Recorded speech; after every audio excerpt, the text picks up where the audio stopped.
In this video, I'm going to show 20 plus places that you can visit, the food you should try, budget properties, bike rentals, taxis, and also give you tips about things you should definitely avoid. So Udupi is a coastal district of Karnataka tucked between Western Ghats and the Arabian Sea. It is truly an underrated paradise and I'm going to show you why. If you are new to this channel, I am Ismail and this is our explainer.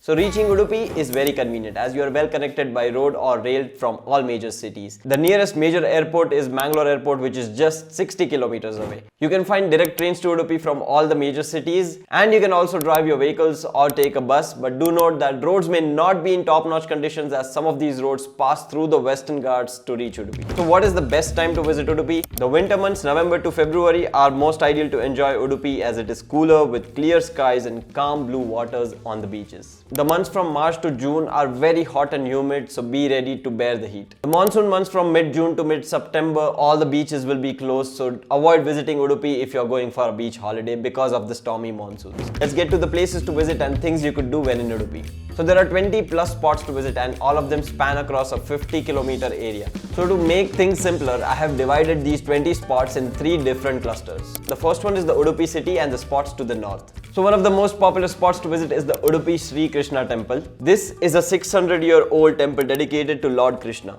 Known for its intricate carvings and architecture, it's a must visit for those interested in religious history and culture. The next most popular spot is the Malpe beach and the sea walk. This beach offers a long stretch of golden sand and tons of activities you can try. You can do all the popular water sports at this beach, including the unique floating path on water. The costs for these are mentioned on the screen here. There are also a lot of restaurants and vendors to enjoy while you are at the beach. A little ahead is the Malpe Sea Walk and Park, which is a long pathway made at the river mouth for people to take an evening stroll in. From here, you can take a ferry to the next popular spot, which is the St. Mary's Island. This is one of the main attractions of Udupi. This island is known for its unique basaltic octagonal rock formations and pristine beaches made of seashells. You need to take a ferry from the ferry point for about Rs 300 per person, and the last ferry is usually before 5 PM. So make sure to reach before that and explore the island.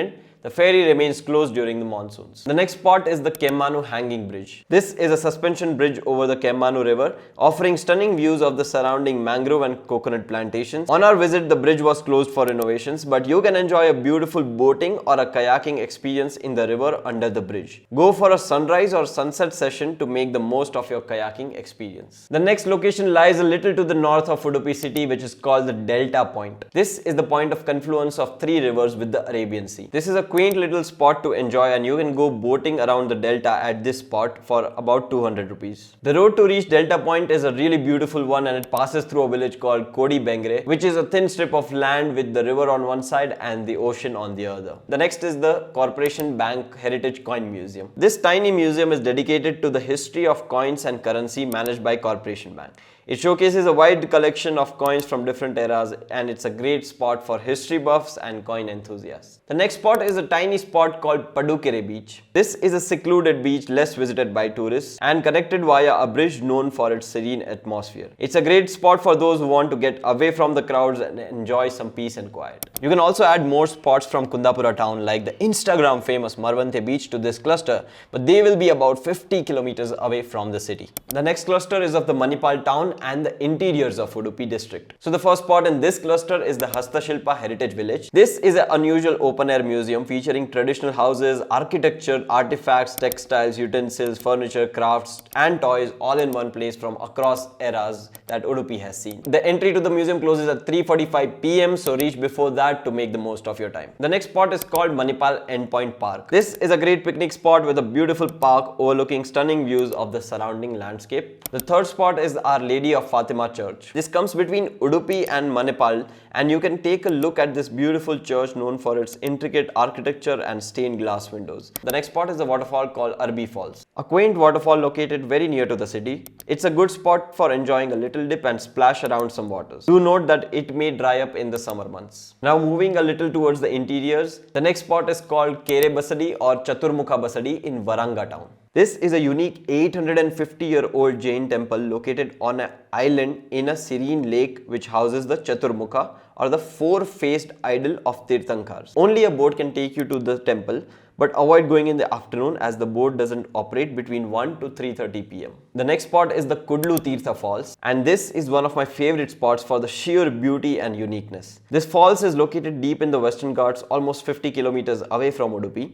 You need to trek for about 40 minutes from the parking to reach the falls and pay a 30 rupee entry ticket for Indians. But it is absolutely worth it. The waters are perfect to enjoy a dip, and especially if you're traveling in the hotter months. On our visit there was a thin stream of water, but it was perfect to stand under and enjoy a swim in. The uniqueness of the waterfall is the way it drops straight from the end of a cliff in an enclosed curve. The entry is closed in monsoon months, and be careful of the slippery rocks and deep water in the pond below. The next spot is called Onake Abbey Falls. Another majestic waterfall, but not as popular as the Kudlu Falls, and you can also reach the top of this waterfall and see the view below. However, be extra careful as there is no security or provisions for tourists made at the top. It is worth exploring if you have some extra time, as it is almost 60 kilometers away from Udupi near the Agumbe Hill.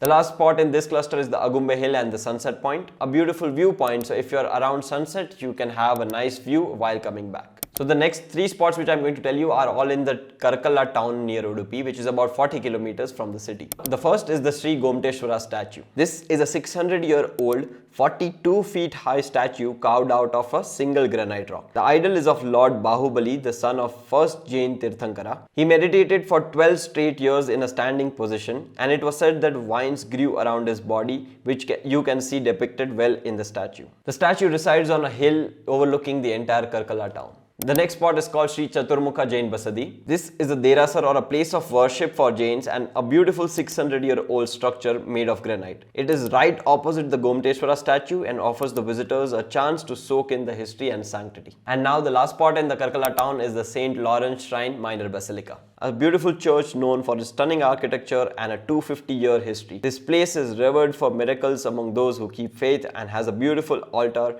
with a vibrant facade. Definitely visit to experience its beauty and serenity. And now to the last cluster, which is south of the city, which has some of the most popular visited spots of Udupi. The first one is the Kappu Beach or the Cobb Beach. This is one of the most popular spots of Udupi. This beach has a small market outside its entrance where you get quick bites to grab, and the beach is known for its huge old lighthouse on top of rocks that offers stunning views of Arabian Sea and the surrounding coastline. The beach is really beautiful, surrounded by coconut trees and backwaters with a serene coastline to enjoy. The next is the Blue Flag Beach of Padubidri. This is one of 12 beaches in India awarded the International Blue Flag status. This means that the beach has clean water, it is safe for swimming, has hygienic infrastructure like toilets, changing rooms, and meets a lot of other environmental criteria. The beach has a beautiful park and a river just on the other side of the sandbank. You can kayak and do other water activities in the river, and the park also has a canteen selling food and beverages. It is a must-visit beach to enjoy the uniqueness and the beauty of it. The next beach is called the Yermal Beach,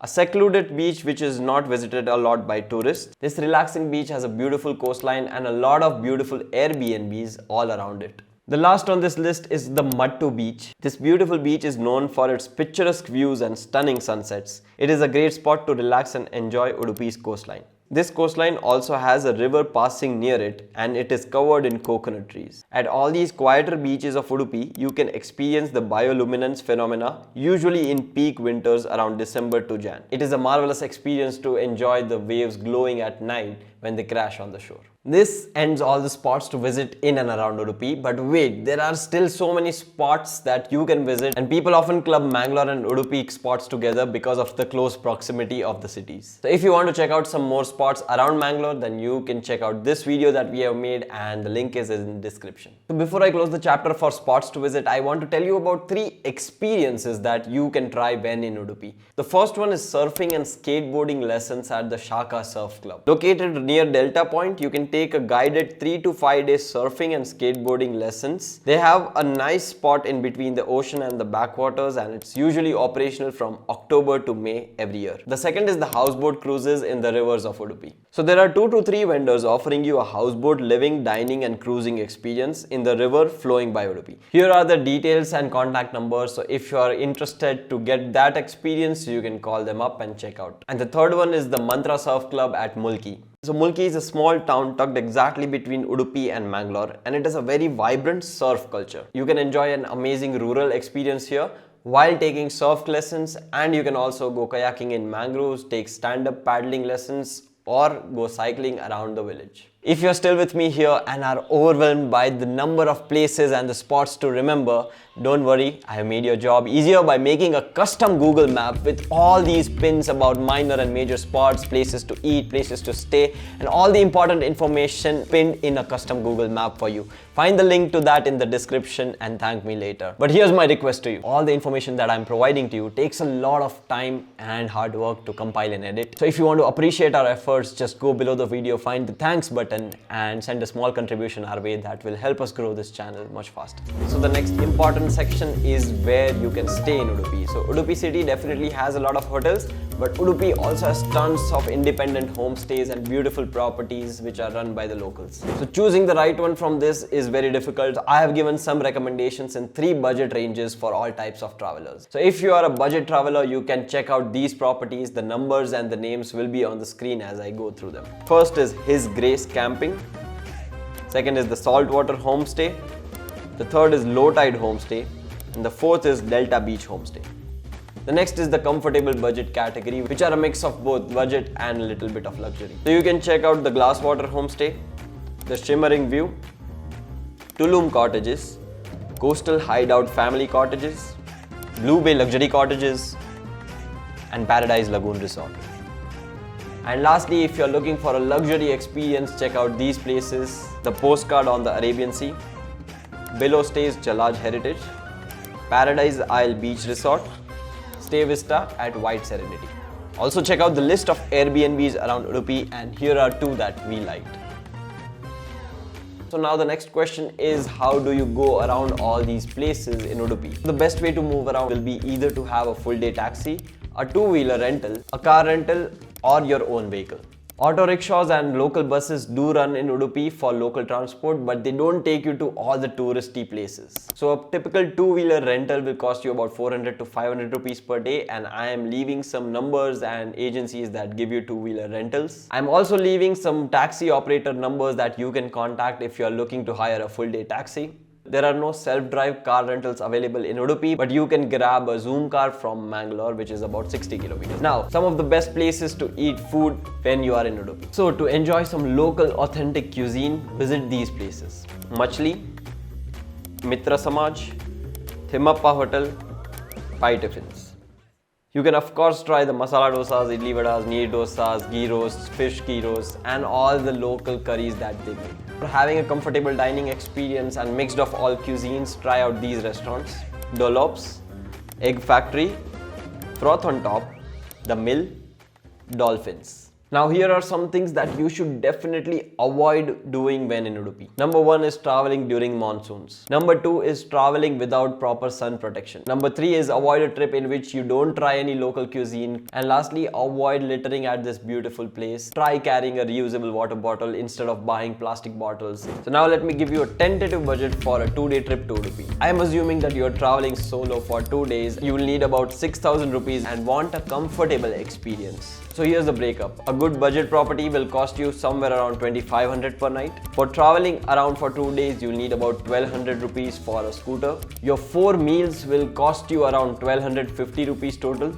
Some boating tickets and miscellaneous activities will be around 500 rupees. So this will bring your total to around 6,000 rupees. In this, I have not included any water sports or activities like surfing. And if you're traveling with a group, your expenses come down because you can split a lot of them. Now we have an offline digital ebook of this entire video with some additional sections like illustrated maps and pre-built day-wise itineraries. You can buy these ebooks about multiple locations from our website. The link is in description. On your trips, you can quickly access these ebooks to see what places are near you, what else is there to do nearby recommended restaurants, and easily see and share with others to plan your trip in the best possible way in a seamless manner.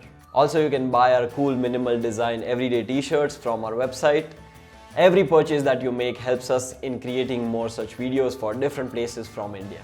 And here's something interesting for you all. If you have reached so far in this video, you're probably in one of those 3.4% people who have actually subscribed to our channel. So join the club, like this video, subscribe to Explore the Earth, and I will see you in our next video.